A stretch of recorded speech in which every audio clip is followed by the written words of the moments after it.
بھوک کی وجہ سے روزہ توڑنا، بعض لوگوں کو روزے کی حالت میں بھوک کی شدت سے معدے میں شدید درد ہو جاتا ہے یا بھوک ناقابل برداشت ہو جاتی ہے، ان کے لیے روزہ چھوڑنا یا توڑنے کا ایک حکم بیان فرما دیں نعیم شاکر ملتان سے۔ دیکھو بھوک کی شدت سے اگر معدے میں واقعی درد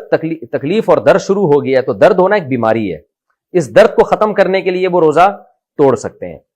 لیکن بھوک کی شدت برداشت نہیں ہو رہی، یہ کوئی بیماری نہیں ہے، یہ تو روزے کا لازمی جزو ہے، تو کتنی ہی شدت ہو، کتنا ہی ناقابل برداشت ہو جائے، روزہ کمپلیٹ کرنا پڑے گا اس کو، کیونکہ روزے کا تو حصہ ہے بھوک اور پیاس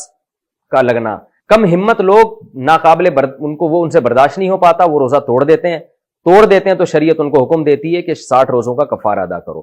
تو ناقابل برداشت کا مطلب خوب سمجھ لیں، اگر درد ہو رہا ہے نا، پین ہو رہا ہے،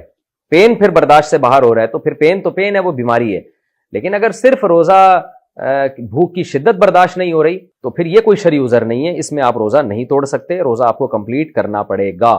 ہاں، ناقابل برداشت بھوک سے آپ کے مرنے کا خطرہ خدا نہ خواستہ ہو گیا ہے، بے ہوش ہونے کا خطرہ ہو گیا ہے، بیمار ہونے کا خطرہ ہو گیا ہے تو ایک الگ بات ہے، بیماری میں روزہ توڑا جا سکتا ہے۔